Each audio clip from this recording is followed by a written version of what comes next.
Welcome to episode number 94, Mastering Modern Selling. I'm Tom Burton here with, 3 weeks in a row now? Both Carson and Brandon. Man, I'm feeling spoiled. Okay, Tom's gonna start, wanting to go live without us, Carson. I'll be on vacation at the end of July, beginning of August. So I'm moving next week, so I won't be here next week. So you're going to have to handle it without me. But anyway, welcome. And Keith Rosen, welcome. Oh, thank you. So we're having a little problems connecting today, but I think we're getting there. So hopefully you can hear us. And there is Bob. Bob's here. That's our we know we're successful if we've already got Bob. That's right. And he's early, right on time. So we know this is important. All right. Well, Keith, welcome. We're going to talk a bit today about a topic that we've talked about actually quite a bit over the last few months, which is sales leadership. It wasn't a topic. I don't think we really talked a lot about it until Mike Weinberg was on a couple of months ago. And I think really raised our awareness of some of the things related to sales leadership. So Keith, I know this is your area, and, start us off by telling a little about your background and what you do. And then I know we've got some great topics we're going to get into. Absolutely. So I'll laser this quickly. 32 years ago, I opened up my practice and heavily focused on sales teams. And the more I was helping develop the sales teams and having them become better coaches, the more I realized that the bigger gap was the managers, that they don't know how to coach. And working with organizations globally over the past 32 years, the one common question I would ask is, do you have a common methodology of coaching? Do you have a framework and a universal definition? And the answer inevitably is always no. So I have then shifted to focus heavily on leaders globally, regardless of company culture, regardless of geographic location. We're dealing with people and human beings. So I have found that spending most of my time now working with leaders and having the privilege of working with over hundreds of thousands over 75 countries and 6 continents. So thanks again. Happy to be here. And I'm sure we'll dive into a couple of points in my books as well.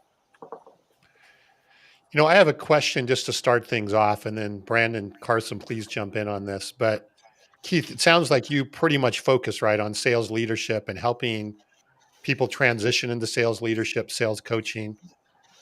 Why do you find people wanting to get into this job, especially if you've been a high performing, individual contributor making lots of money? Why do they want to get in this job, and where do you see the biggest, areas of downfall and challenge? Sure. I guess I could start with a very quick story. I was working with a manager who was sharing with me, he had a rep probably about 6 months, and the rep came to him 6 months later and said, "Hey, listen, when do I get promoted? I want to become a manager." And rather than this manager get on their soapbox and try to explain why they can't be a manager yet, and maybe there's not an open position, or maybe there's not a fit yet, this manager said, "You know what? I want you to shadow me just for one day. Just shadow me for one day. See what I do, see the meetings I go into, who I'm talking to, the back end reports and stuff that I'm responsible for." At the end of that day, the salesperson looked at their manager and said, "I never want your job." I think there's a certain assumption, this allure, the seduction of management, that people make assumptions that it's a greater position of power and authority. You're going to make more money. Well, we know that's not always true. You're going to have more autonomy. And we know that's not true as well. So I find a lot of salespeople becoming managers because a manager or someone else in the organization approaches a top producer and they say, "Hey, listen, there's a management opening. Do you want to become a manager?" And the salesperson looks around and says, "Sure. No training, but you're going to become a manager." And just like that, they become a manager. And because of the lack of training around coaching, which we'll get into, all they become is a super salesperson doing their salespeople's job for them. So is there Sounds awful. Yeah, it sounds awful. Yeah. Sounds awful. Well, that's what I say. I tell managers all the time, guys, you have the same job as I do. You have a practice. I have a practice. Your practice is your team. My practice are my clients. My responsibility is to make every one of my clients more valuable every day. Your job as a leader is to make your people more valuable every day. I think I have the greatest job in the world. I wake up excited about what I get to do and make an impact. And I tell managers, if you're not feeling that, then you're not coaching. The good news is you can get to that point once you transform your thinking around what it means to be a leader and coach and how you engage with your team. Keith, I have a question, and maybe I'm jumping the gun a little bit, but it seems to me that there's personality profiles that are better suited for sales management than others. And with the tendency to be who's selling the best, and now that there's an opening, let's go put them into the management role. Why don't more companies have a more like systematic way of discovering who the right leader should be and then getting them in place and training them? I mean, there's such a need for high quality salespeople. We're constantly talking about pipeline and more revenue and faster, accelerated pipelines and all those things. And yet it just seems like the manager gets thrown in as such an afterthought. Mm-hmm. And typically that afterthought is coming from a place of reactivity. They're reacting to something, whether someone left and they have an open position or whatever the case is. Then that manager's in there. They become the manager. They're not trained how to manage. And as you were alluding to, is now you have a manager in a position. Maybe they're not a fit. Okay. I look at it that to be a great leader, you have to have the right mindset. You need the right skill set. You need the right communication, because the way I define sales, leadership, and coaching is that it is a language. And the language of leadership and sales is coaching. So it's about being an effective communicator. At the end of the day, what I find is that the greatest managers today are truly practicing what the core principle of sales and leadership is today, which is care. And if you're coming from a place of care, by default, you're going to show up differently. And if managers and salespeople are still selling and managing they were pre-pandemic, they're already set up for failure. 74% of managers still have not been trained how to coach, let alone how to train or manage remotely. So no wonder why 95% of people are thinking about leaving their job in the next 6 months. Yeah, I think so often, and this is such an important topic, because so often I think managers are almost just thrown out to the wolves. They're just expected to be able to manage day one, to coach day one. We have a framework that we utilize in our leadership called Model, Coach, Care. So modeling the behavior that you expect, being able and willing to roll up your sleeves, jump in with your team, but you're the hero maker, not the hero. And I think that's where a lot of top sellers who move into the sales realm struggle, into the leadership realm struggle, because they're not ready to like take off the superhero outfit and the cape, and they want to still be the one making it happen. Keith, what I'd love to hear, especially given how much work you've done with great leaders, is this an acumen that can be trained effectively? And what are some of the activities that you typically see in the top of the top when it comes to sales leaders? Yeah, sure.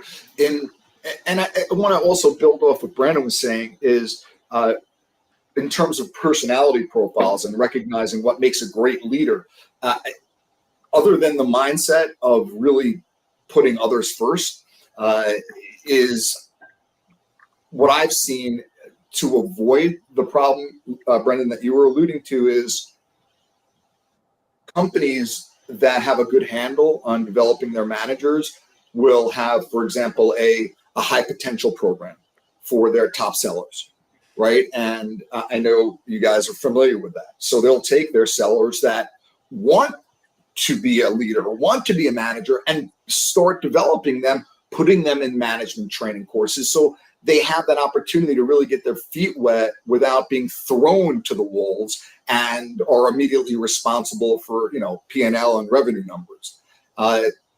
That works well. Unfortunately, I would say 95% of companies don't do that.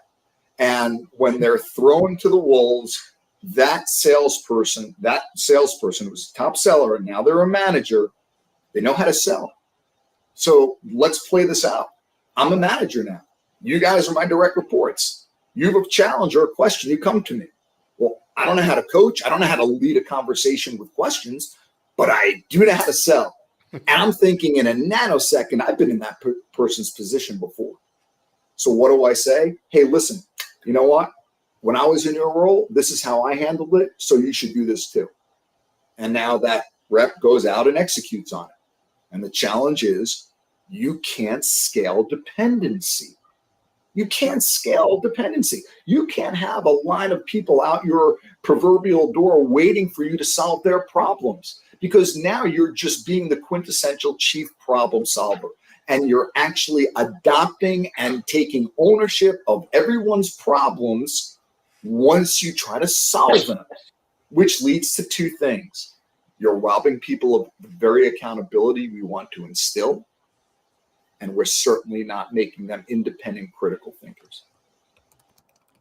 The other part, and this badge of honor that managers often feel they need to wear to show that they're the best and they have all this knowledge, actually backfires on them. Because what they don't realize in that moment when they're getting answers is that some people are thinking, well, gee, thanks, Mr. or Mrs. Manager, for asking for my opinion first. I thought you'd want to hear that. I guess that's not important to you. And the fact that you're giving me the solution, I guess you don't trust me. I guess you don't have trust in my ability. What do you think that's going to do to the number one thing that every salesperson needs to sell? Confidence. What do you think that's going to do to their confidence? It's going to kill it. And the manager doesn't even realize it. So. Hey, I want to hit a comment here from Bob, but I want to tie it in, Keith, what you were just saying with a question as well. So Bob is saying if managers insert themselves into all the deals, become the super seller, right? They tend to tear the team apart, or they teach the team to be autonomous and become a choke point and break on sales acceleration. What I've heard you say is two things. One there, right? One thing to don't do is don't try and go be in and just push people out of the way and be the get involved in the deals. The second is don't become the problem solver. Do both of those situations actually end up becoming that choke point and slow down the whole sales organization? The quintessential bottleneck boss. Bottleneck. That is exactly what slows down. We hire people to do a certain job. We hope we're making a good hire. Why then do managers feel they need to do their people's job? You might as well fire them and just take on their quota. So it's this unfortunately almost innate conditioning that every salesperson and manager has, which is they're result driven. Ask any leader or salesperson, are you result driven? Absolutely. I want to drive to get those results. Every organization is result driven because we all have targets on our back. We have numbers to hit. We have quota to hit. Here comes the challenge. If I'm always focused on what's next as a salesperson or a manager, I'm not focusing on what's now. And if I'm not focusing on what's now, I'm not focusing on the development and coaching of my people, which is what they need today, not when the fire, is burning and that manager needs to jump in, because at that point, they already missed the coaching opportunity. And then they get to be the super salesperson to save that deal. It seems to me that we could probably spend our entire show today talking about all the things that most companies do and tend to do wrong. How do companies, if they're in the middle of something doing it wrong, how do they get themselves out of it? Because for me, I do keep going back to, like, I hire people in my company based on personality profiles, that I believe fit the role that's taking place. Like somebody who has a high empathy, is other oriented, tends to be more of the coach, the trainer personality. Well, that should be the sales leader. They may not be a great salesperson themselves, and that's okay, because that's not their job. Their job is to help equip other people to go do it. But it sounds like that mindset is just not part of the process generally. So how does a company do this better? Let's talk about tactically, how do we make change and do this better? Because I do think we could probably sit here and I'll tell 20 different stories about all the things that people do wrong. And Carson, I started watching Ted Lasso again. My wife and just it, finished it. Yes, she and had it, never seen it. Loved it. oh gosh, and I love it. But here was that other learning moment. They took Jamie, who was a quintessential center forward. He was the goal scorer. He was the ball hog. He was the jerk. And then in the second season, one of the coaches goes, "You've ruined him as a player." And they said, "Why?" And he said, "You made him into a team player. His strength, his superpower was that he was a ball hog." As they said, they called him an a-hole. And they said they got to get him back to being that a-hole so that he can go be a goal scorer. And I think that's what I keep thinking of as we're talking about this, is we take somebody who's a great producer, we put him in the role as a manager, and then they just kill the culture of the team because they want to demand everybody go do it the way I do it or I did it. And that's not conducive to their personalities or their skill set. It's amplified in sales organizations, right? Where you have more of those ball hogs, I guess, if you will, maybe in sales than you may have in other parts of the business. Well, look at the great A player athletes that you try to put into the owner's box or you try to put into the coach role versus some of the greater coaches that might not have had an illustrious career, but because they're able to bring people together, they understand the importance of morale. They can keep a steady hand on the wheel. These are the things that really set the tone for sales leadership. Yeah. All right, Keith, So tell us what to do. Yeah, I had a question in there, but it turned into. I got it. It was what can we do tactically to start changing a culture? Now, when you're dealing with large organizations, changing a culture feels like you're turning a battleship. It can be very overwhelming. And what I share with managers is saying, wait a second, rather than stressing out and feeling overwhelmed about changing a culture, what if you create a subculture?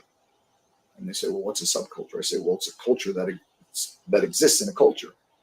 And the subculture is your team and the atmosphere that you create. And they're speaking to you every day and they're interacting with you every day. Well, guess what? You're the culture. And that's the good news for managers because they have the power to make an impact. When it comes to creating the accountability of change, I have an enrollment process, a strategy which I call creating an accountability partner. And basically what it sounds like is going to that person or that peer or that rep and saying, hey, listen, what I want for you is to be successful and hit your goals. And I know it's important that we work together in a consistent, collaborative way. I also know that we are both focused on the core values in the organization and always trying to excel and do a better job. So here's what I'm proposing. How about every single time we see each other slipping back into maybe old habits or some toxic habits, we have the permission to call each other out, to let each other know in the moment when that's happening so we can make an adjustment right there immediately. Are you open to doing that? You just created a mutual level of accountability without the fear. So now I have permission and people understand intent. So if I say, hey, you're not honoring that, core value, they're not going to get upset. They're not going to be in fear. They understand intention. And one of the reasons why there is so much fear and uncertainty today in organizations is because managers are really good at saying what's going on. And there's so much change on a daily basis in organizations with technology and AI and trying to adapt all this stuff into new processes. And, with managers, they try to look for these other pieces that are going to help complete the puzzle to help build their team. But the real piece that's missing is their own development and having to be that coach. So developing an accountability partnership sets proper intent. And the challenge, as I was alluding to before, is that when intentions aren't clear, people default to fear. So again, managers are really good at saying, hey, this is what we're doing, but they fail at here's why we're doing it. And most importantly, here's what's in it for you. So imagine if managers took the time to actually have a conversation with each person on their team and not assume what they're motivated by, because all salespeople are not coin operated, but truly uncover what their core values and motivators are. Well, then you could hold them accountable for creating those things, and for living those things, because that's what they want. And when you can align people's values and priorities with the core business objectives, and they're thinking, well, if I achieve my business objectives, I get this personally. Now you have alignment. Now you have a shared goal. Now you have that North Star that person knows why they're doing things and what's in it for them. That's going to create empowerment, not fear. Great leadership is such a critical element. And Keith, you touched on this earlier, because a lot of us will stay or leave or invest in a company because of the people that we work for. Or leave because of the person that we may work for. I myself actually followed a great leader for across 3 roles in 6 years because I really wanted to work for this person. She leveled me up. And I think that's why it's so critical that as sales leaders, we're always leveling people up. Now, my question to you is this. I've benefited by having been a top performer as an IC, but going into an account leadership role, and I had immediate credibility. I'd had success at that level. But I also agree with you. Your job is not to come in and just tell people how to do the job the way you would do it. They got hired for a reason.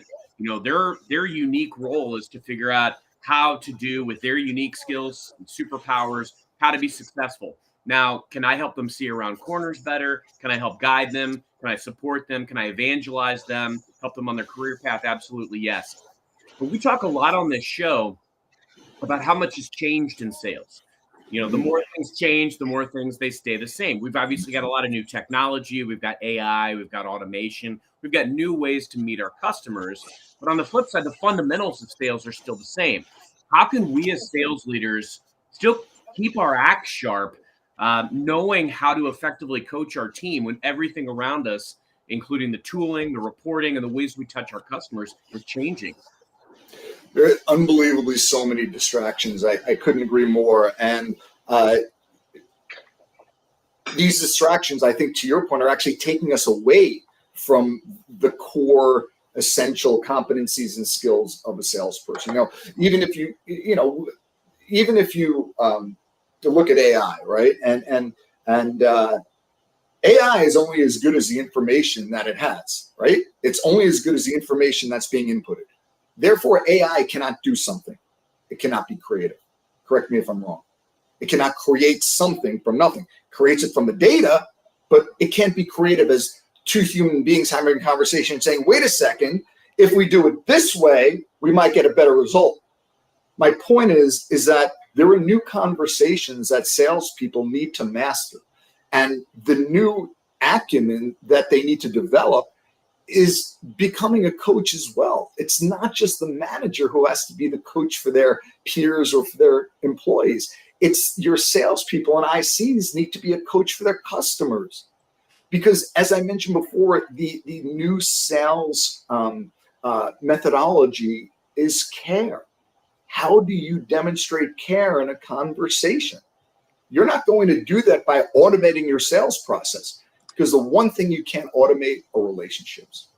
So to me, it's when I'm coaching managers and salespeople, I'm not coaching them on technology. I'm coaching them on how to foster deeper connections with people and what are the conversations that sound like. For example, if a manager is having a conversation with a direct, and right now, here we are trying to build relationships on a screen.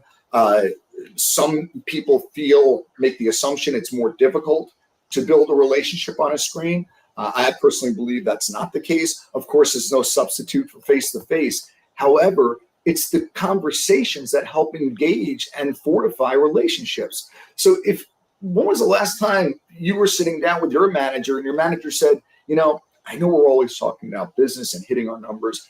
How are you doing? How have you adjusted to this change in our hybrid world?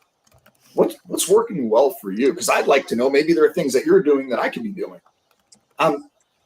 What's your self-care regimen?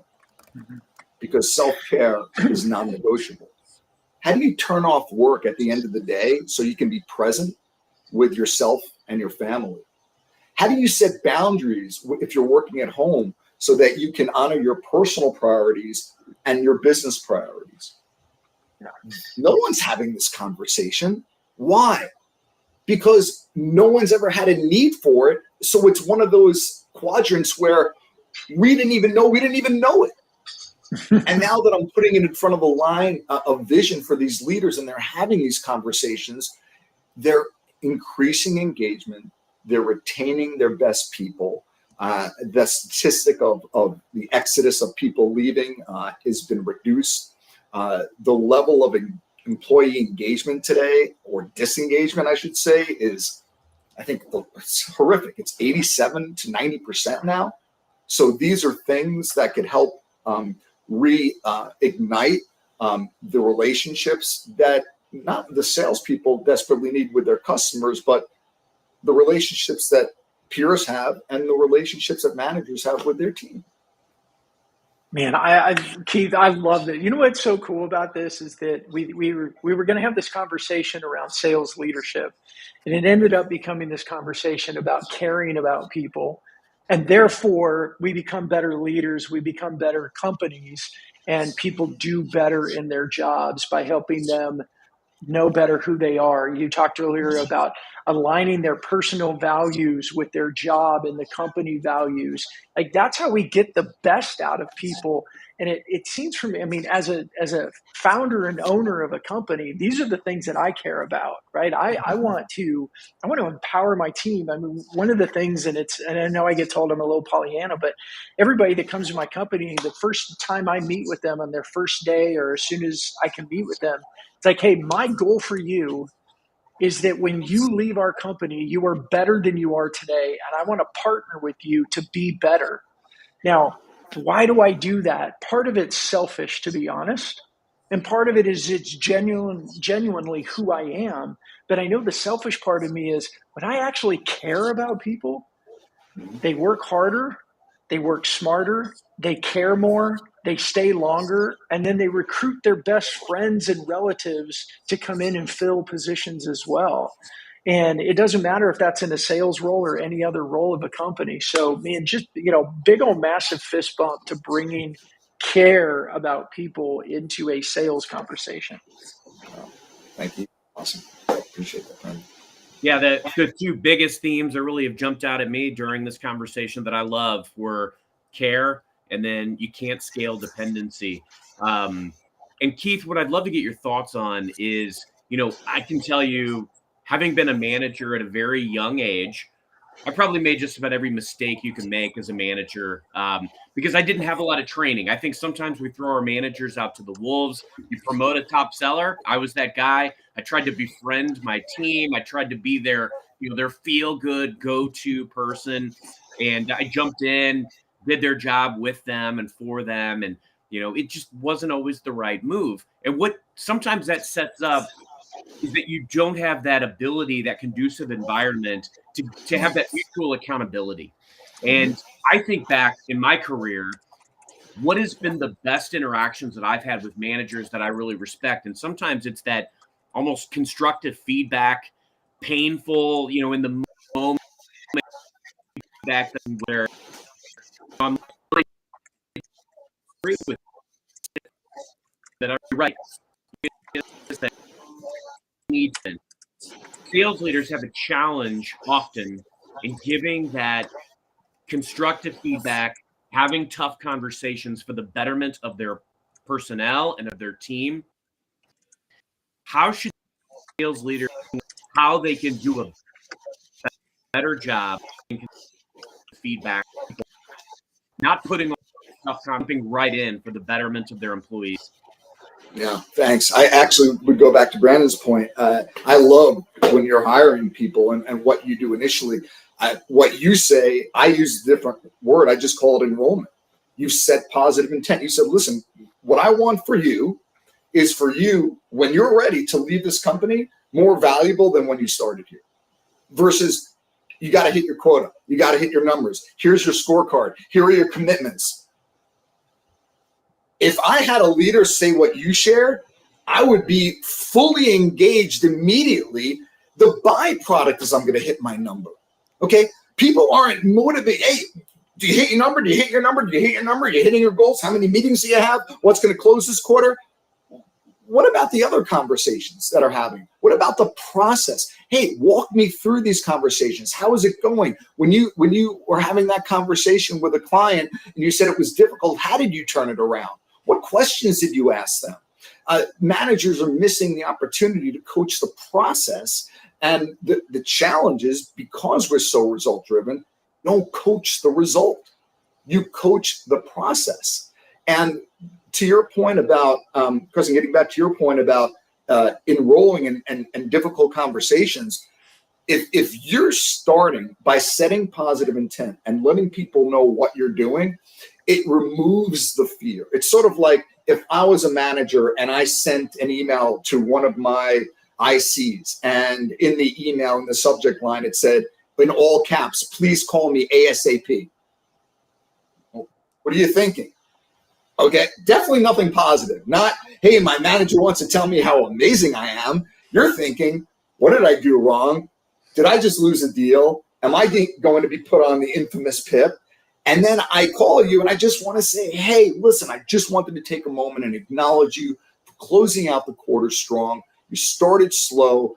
I really admired your commitment to turn it around and exceed your goal. So just want to applaud your efforts. Really, really appreciate that. You did not see that coming. No one does, because we need to set intent even around what motivates people, uncovering their motivation, giving constructive feedback. Why are managers reluctant to give feedback, and why do people hate feedback? Well, personally, for me, which amazes me, and I won't go on a rant on this, why companies want to create a feedback culture. Why would you want to create a feedback culture? People don't even understand what that means. So you're just going to create a feedback culture, what? Run around and say, hey, this is what you're doing. This is what you're doing wrong. This is what you're doing wrong. Hey, I'm just giving you feedback. Nobody wants feedback. You know what people want? They like ideas. They like collaboration. They're like, hey, let's talk about creating something better. Okay. Hey, here's what I noticed that if we can work on together would make you even more successful. Those are the conversations that they're open to having. That reduces the fear because you're setting the positive intent. If I could, it's sort of like what I was sharing before. To me, if I get permission from a rep or anyone to give feedback on the spot, they know my intent. Okay, so it's not like, hey, can I give you some feedback? People, oh, no, I don't want any feedback. Or my favorite, constructive criticism, which is an oxymoron. They already know your intent. So think about how much easier a manager's job is when you can go to your people and virtually share anything, because behind that, they know you are there unconditionally committed to them. Love that. And when you do that, and when you set that parameter and foundation, you can build on that, and you'll never ever worry about having cracks in that, or losing trust, or not understanding your manager's intent and going to fear.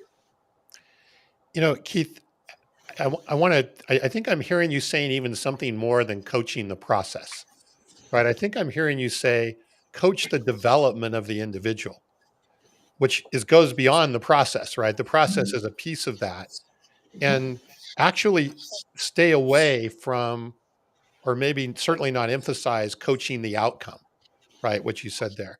And if you coach the development of the person, and their development over time as a contributor and whatever they're doing, the outcome will come. And again, the process is a piece of that. But I wanted to hit Melody's question here related to that and she's asking, what happens if they make a drop, right? Or if they screw up, what's the best way to assist them?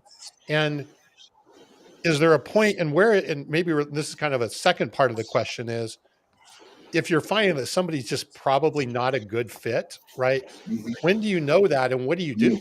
So I think there's two parts there. Like, what if someone just makes a mistake, they need some help? But then I think, they're always going to get people that are just not coachable into the to develop them in the organization we're looking for. Okay, I know that was a lot there.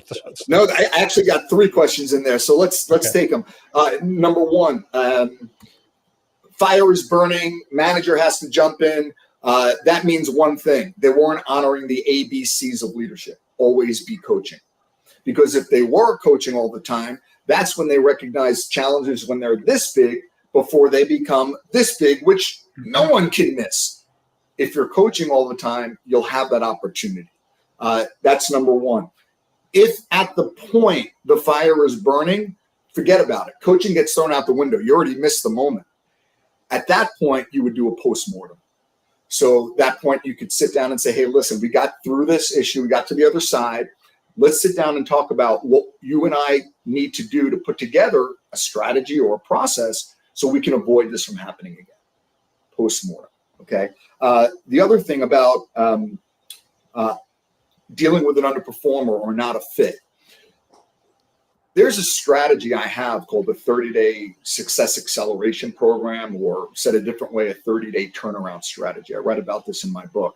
And basically, in 30 days, a manager can assess, but more importantly, that individual can assess whether or not that position is a fit for them. And I will just very quickly give a 1,000-foot overview of how this works. Is if a manager can sit down with, quote unquote, and a performer, someone who doesn't know if they belong there, and they sit and they say, hey, listen, let's work on a plan to get you where you want to be and turn around your performance. And in 30 days, you know what? You'll assess whether or not you feel this is a fit for you. And every week that manager provides unconditional support, not conditional support, unconditional support for that person. And for 4 weeks, that person, every meeting you have with that underperformer or person who may not be a fit,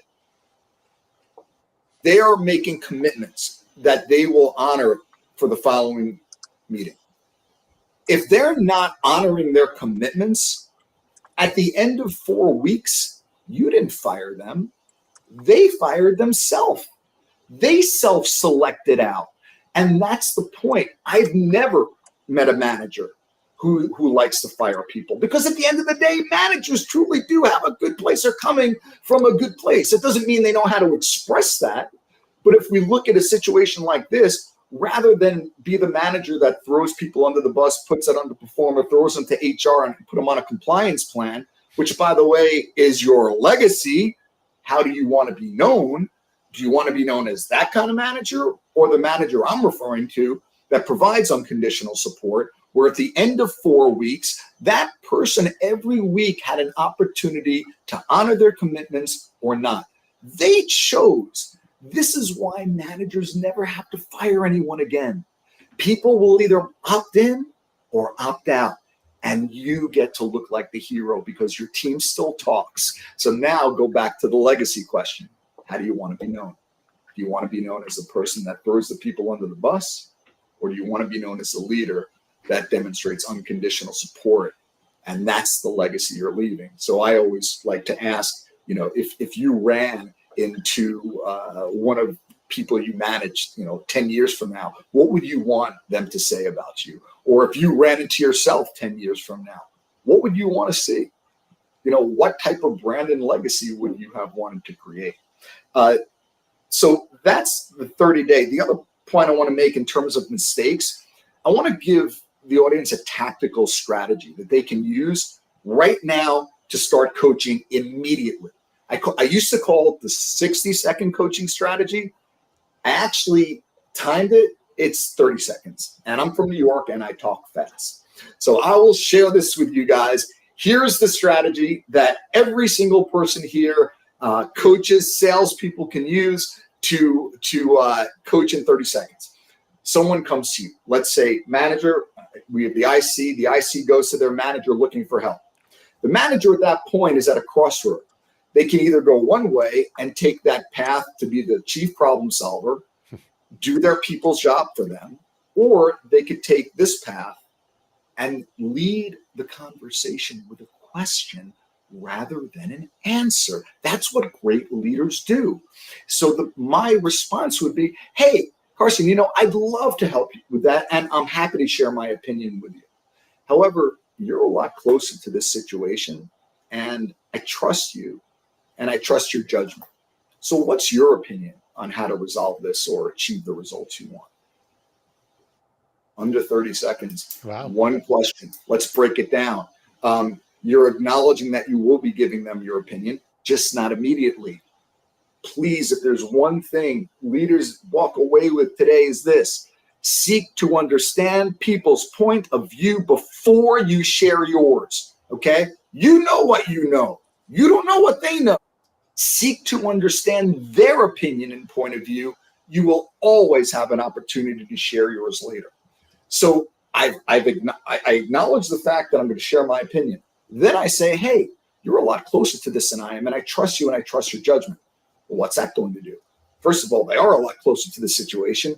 And by sharing that you trust them, it builds connection and it helps their confidence. And then by saying, what's your opinion on how to achieve this? I'm not saying give me a solution. I'm not saying give me a strategy. I'm not saying give me an answer, because those can be right or wrong. An opinion is never right or wrong. It just is. Now, let's say this person shares with you this opinion.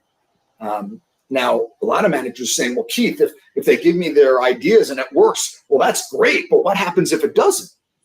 Well, at that point, there are three buckets. Number one, they share their opinion with you. It sounds great, maybe even better than the ideas you were going to share, Mr. or Mrs. Manager. I know that's hard to believe. You tell them to run with it. Second scenario, have some good ideas not fully baked out. Third scenario, you know for a fact that what they're thinking in terms of how they're going to engage with that customer will not work. Well, you can either take the road of saying, how long have you been in this job? That's certainly going to create trust in a warm environment. Or you could respond with this: thanks for sharing your ideas. I appreciate that. Let's walk through them together so that we can create a process and solution that's going to help you get to the results you want. Now it becomes a collaboration, not an interrogation. Now it becomes a conversation, not you being the directive manager and telling them what to do. And every leader can start doing that today.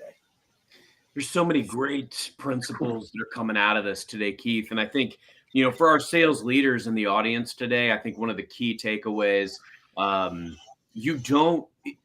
we put the pressure on ourselves to feel like we've got to be the smartest people in the room. And that's far from the truth. Often what we're trying to do is orchestrate these ideas, bring them together.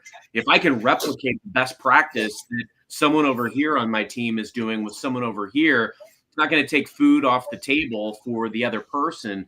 Having that collaborative spirit is ultimately going to elevate everyone. I always love the quote, "The rising tide raises all ships." And what you were sharing earlier too about the unconditional support that we can provide our team. It reminds me of this team that I was leading almost 20 years ago. And I was competing against this guy that was promoted at the exact same time as me.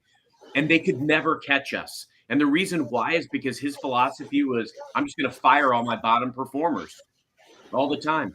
And we focused on coaching everybody to at least their optimum or maximum performance. And to your point, sometimes you figure out, like, this is a fit, this isn't a fit. People made their own decisions. Yes, there were people that moved out of the business. But having that feeling, that foundation of unconditional support, that communication, that transparency, that made all the difference in the world. And I wanted to ask, given our audience today of sellers and sales leaders, often I find it isn't a complete overhaul of our process that is required to increase results, to improve performance. Often it's small tweaks that really make all the difference in the world.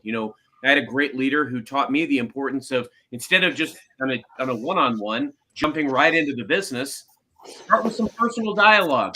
Get to know these people on a personal level. Those types of things can go a long way. What's some advice that you would give some sales leaders today about maybe small tweaks that they could make in their process today that would have immediate and significant impact? In terms of how they're leading their team? Yes. Got it. Well, the first thing is enrolling your people in coaching so they understand that this is a journey you're both going on together. So they know that when their manager's struggling a little bit with coaching questions, they're going to be a little more forgiving because there's that alignment. The other thing is creating that level of accountability, which I think is something that all leaders struggle with because they think to themselves, well, I don't want to, them to feel like I'm micromanaging them, but I don't want to give them too much rope to, hang themselves either. So how can you hold people accountable? This is another great coaching strategy to uncover people's accountability. Stop banging your head, Mr. and Mrs. Manager, trying to come up with all the answers, how to motivate people, how to inspire them, how to hold them accountable, how to create an incentive. If you're asking yourself those questions, you're asking the wrong person. Ask them, because you're just going to make assumptions, and those assumptions are always going to be wrong. So, looking at the accountability piece, two questions to uncover people's accountability and how they want to be held accountable. Number one, Mr. or Mrs. IC, how do you like to be held accountable? Or if you want to say it softer, how would you like me to be your accountability partner in a way that would feel supportive and not like I'm micromanaging you? Let them set the rules up for the game. Now it's their rules, you're just reinforcing them. Second question, Mr. or Mrs. IC, how would you like me to follow up with you if you don't honor the commitments you made? How would you like me to bring it up? Again, they're setting the rules, because some people say, like me, and many people are very direct. I know some of you guys are very direct. If you were my manager and I messed up, I want you to say, Keith, this is where you messed up, fix it, and go. You have till tomorrow to do it. I'll be like, I'm on it. You do that to some people, you will literally make them cry. I've heard managers say that. Say, but I don't understand. That's how I like to be managed. Well, there's another trap. Managers and salespeople don't manage and sell in your own image, because now you're making a costly assumption that what motivates you and how you like to be held accountable and managed is going to be the same as others. And that's never the case. And, building trust, and also another point that's showing up in my mind here is, as leaders, we want our people to succeed, but there's also a trap there. And we can be seduced by the potential we see in people. And the one thing that managers, and this is that our strengths are our weaknesses. We care so much, which is a strength, but you can't care more about the other person's life and job than they do. You can't want more for someone than they want for themselves. And you could think in your mind and have the internal narrative, but if they only worked harder, if they only, got more organized, they can make more money or achieve more. What if they don't want it? What if they're a really solid B player, a good corporate citizen, empowering, collaborative? You want to make them an A player? Oh, you just got to work, on the weekends and 12-hour days. But I value my family time and my weekends. You can push a solid performer right out the door. We all want A players, and there's no room at the winner's table for C players. But B players, we need them, and we can continue, to your point that I've heard from all of you, you can always still coach them up to achieve what they want, not what you want. Wow. And I think that goes... Answered everything, Carson, to your question? It's beautiful.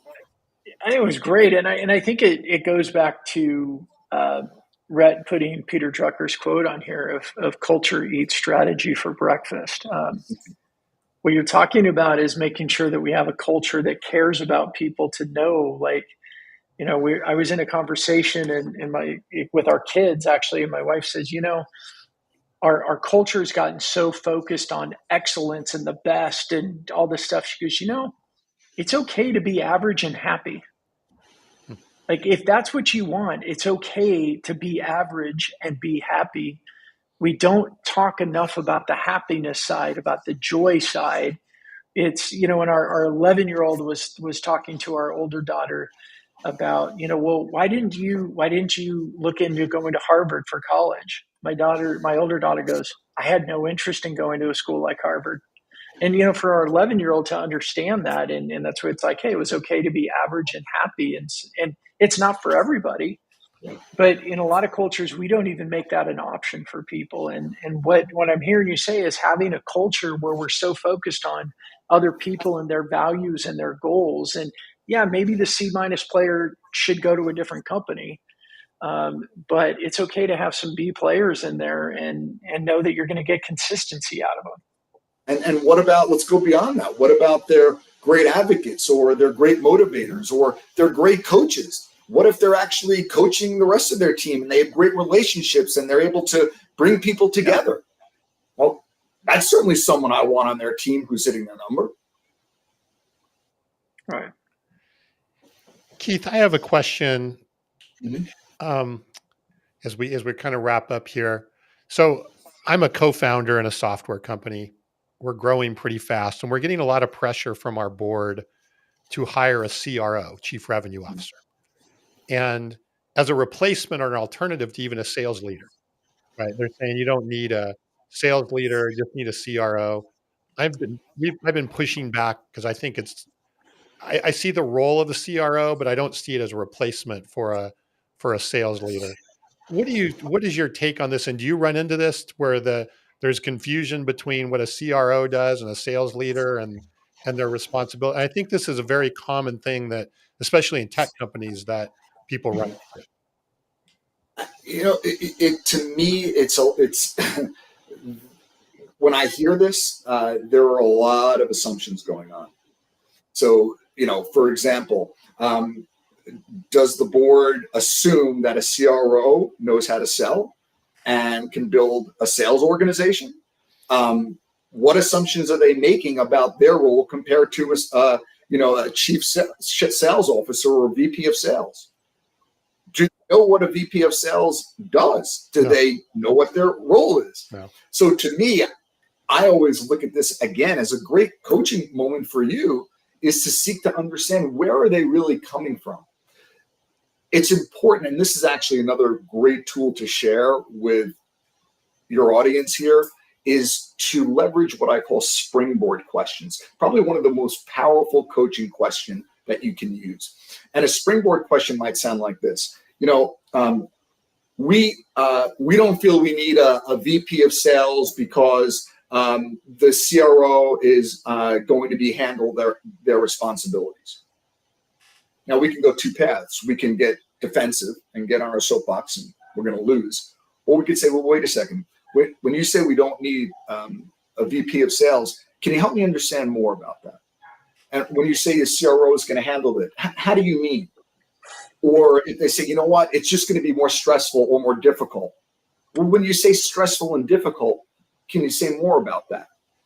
Or a customer says, listen, I expect exemplary service.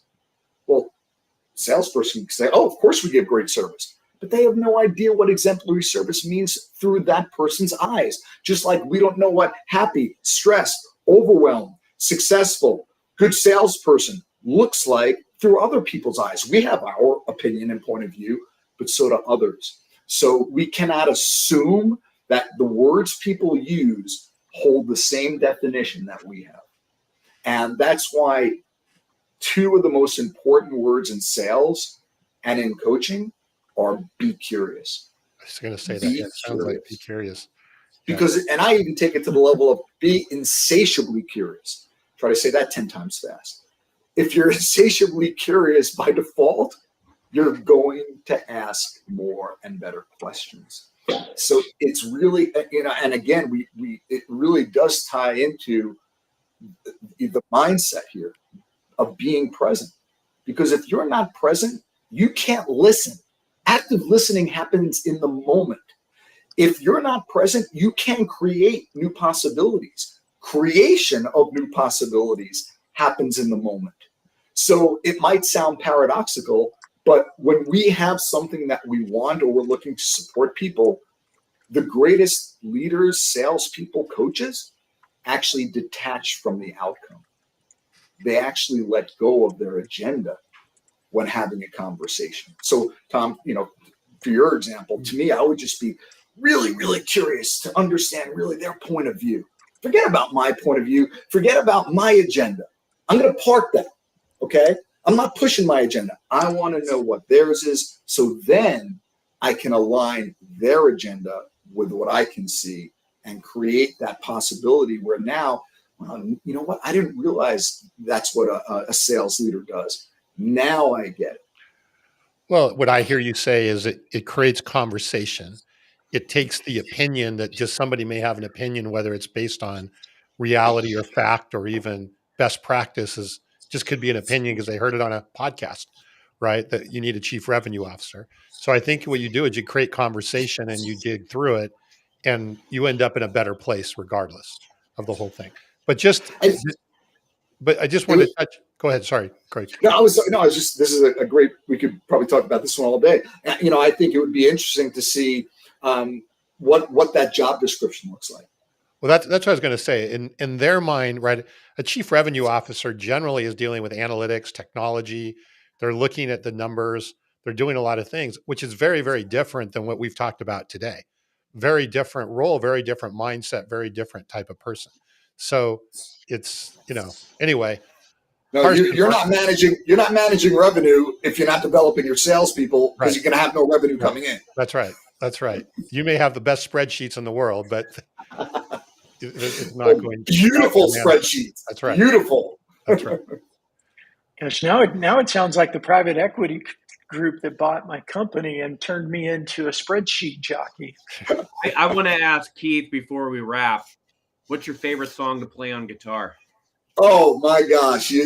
Well, luckily we're ending it because otherwise this would have been a whole conversation on music coaching. I saw Dave Matthews last night. So fantastic show outside. And favorite song to play on guitar, I could say what bands, music I like. I would play a lot of Rolling Stones, Fish, Grateful Dead, Dave Matthews, Eric Clapton, lot of the 90s grunge. But pretty much the whole spectrum to Jim Croce and James Taylor. So, it's, what, next time we'll do a whole session on just, what, I take requests, I'll play whatever you want. I love that idea. Hey, and this kind of ties into Jason's question here as we wrap up. He says he would like to think more about all of this and what are you guys reading now that speaking to you on ideas, cares, coaching, and curiosity. I know you mentioned you had a book or two, Keith. Is this the type of thing you're covering in the book and going through? Yeah. Yeah. So my first book, Coaching Salespeople into Sales Champions, has, people tell me it's their Bible for sales leadership and coaching. My last book was Sales Leadership, literally titled Sales Leadership. And that actually has more of an international approach to coaching because that I was coming from a place of having been to 75 countries and sharing stories and my experiences working with people in different countries and cultures to really share with people that coaching isn't a US thing or a UK thing. It's a global thing. At the end of the day, it's about connecting with people at a deeper level. And the only way you can do that is by coaching. Brandon, I know we're out of time, but I'd love your take on this quickly. With what you're doing with Fist Bump and really helping people build relationships and rise above the noise. I'm wondering if a lot of what you're doing is really helping people coach each other and become coachable, coach, and use that to build the relationships that you go through. Yeah, we've actually been talking a lot about that, and Carl Liba and I have had several conversations since he was a guest on our show a few weeks ago about, and it was part of the prompting for me to start watching Ted Lasso again about being curious. Remember, Carl, his whole thing is about curiosity. Yeah. We talked a lot about curiosity today. Um, helping people become curious about themselves. My book that I wrote, and it was an awful title. It didn't build intrigue, but it was 99 Powerful Questions. And the whole concept was about asking the right questions, being curious. And the first chapter is asking questions of yourself. And a big part of personal branding is getting to know yourself and know who you are and who you want to be. And too often, just like in sales, just like with sales leaders, when C-suite or business owners are attempting to do anything around content and personal branding, they haven't done the work to really be curious. Who am I?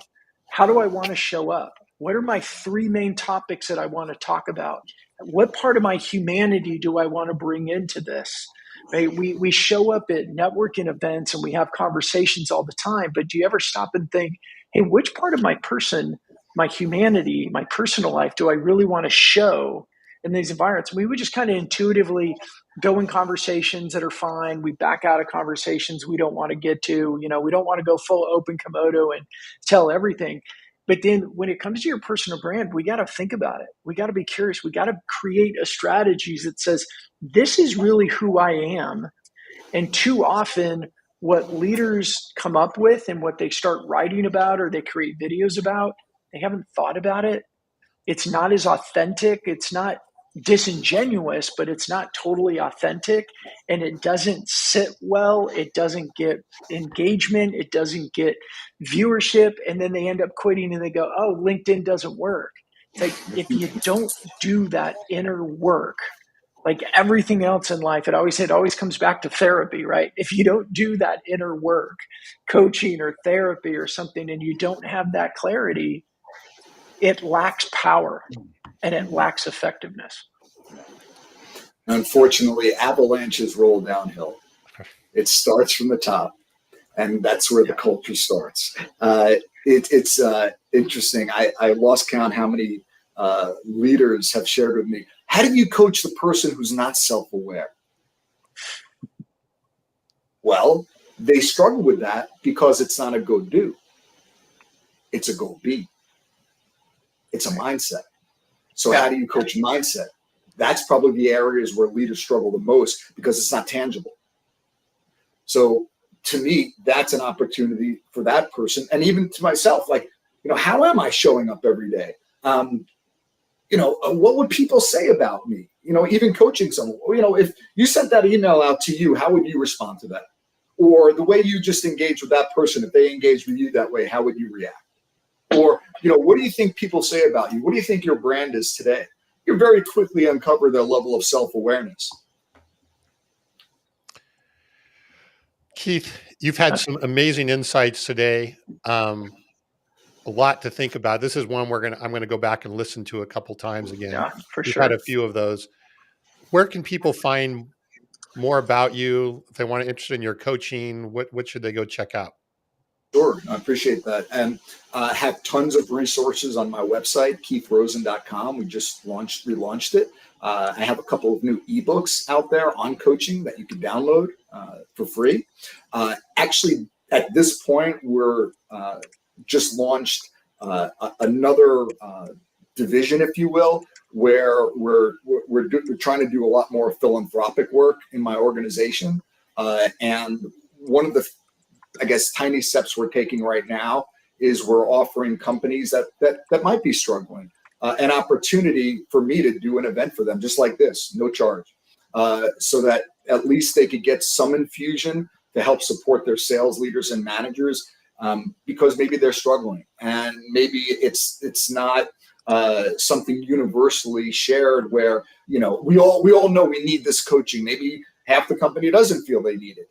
So it provides managers or leaders an opportunity for me to get in front of them and provide some quick tips and strategies to support their teams. And that's, to me, that's my core value, which is to make an impact unconditionally. So I hope I'm doing that today. And if anyone's interested, they could always reach out to me. My email is keith@keithrosen.com. So hope to hear from you then. You know, Brandon, we've had Christy Jones right on a couple of times in the last month or so, and she talks a lot about superpower. I think it's pretty clear to see what Keith's superpower is here. Yeah, So, absolutely. I think it comes through. Carson, anything before we wrap up here? Yeah, no, just the to Jason's question, actually what I'm reading right now, ironically or not, is First Break All the Rules by Marcus Buckingham and Kirk Kaufman. And really it's all about just what we've talked about today, rather than conformity and falling into the way that we think we need to act as managers or everybody else is doing, really doubling down on our strengths and superpowers as leaders and capturing the essence of our team. So this is a phenomenal session. No, I really appreciate that. And it really speaks to vulnerability-based leadership. I actually believe in opening up the Komodo. I believe in showing up fully transparent, because you show me a leader who embraces their vulnerabilities, who embraces their fears, I will show you a leader who is absolutely unstoppable. Because when you embrace that, what else can you stop? Wow. You're about getting a double fist bump from Brandon now. He's ready to read through with both fists. So to me, it gives permission to people to be vulnerable. Yeah. But it starts with the leader. How you show up is how you want your people to show up. If you're coming to me and saying, "Oh, I don't understand why my team is so toxic and I'm losing people," my first question is, well, what role are you playing in all of this? Because at the end of the day, good news and bad news, every single challenge managers have in their organization is their fault. Okay? That's the bad news. Good news, every single challenge managers have in their organization is their fault. Because if it's in their power to do something about it, it's their choice. And it will always be in their power to make those positive changes that we've talked about today. All right. I think that's a good place to wrap up. We may have hit our longest episode yet. Yeah. No, we're still a few minutes short. Yeah, we're a few minutes short. We're going to have Keith close with a little Clapton, and that'll put us over the top. That's right. There you go. Go ahead. We're ready. All right. Well, thanks again, Keith. Yeah, next time we will have a little bit of some music, I think. Most definitely. I'd love to hear what our audience would request from a music. That's right. Oh, yeah. People like to jam out to, Yeah, let's hear it. Who plays guitar? What favorite bands? Let's hear it in the chat. Write it out there. That's right. As we approach episode 100, we're trying to broaden out our scope of what we do and what we talk about. And musical guests, I think, would be great. Well, we need to bring 3 or 4 of our past guests that were musically inclined, and we'll do a. Carl was really musical, right? Well, actually, we could take it a step further, guys. I have a separate studio from my house. So full studio, all musicians. I have a jam session every week. Totally non-judgmental place, and everyone is invited. So that's awesome. Anyone, if you want to come by, just ping me and feel free to come by for a jam session. That's awesome. And by the way, let me end on this note, guys, and I'm sure we could probably say that several times, is to me, music is the universal language of the soul. I think coaching is the same. It's the universal language of the soul, because you don't coach from your head. The best coaches coach from their heart. We can go another hour on that. We better wrap it up, Tom. All right. Carson, wrap us up. Thank you, everyone, for joining. All the great Q&A. Keith, amazing session. And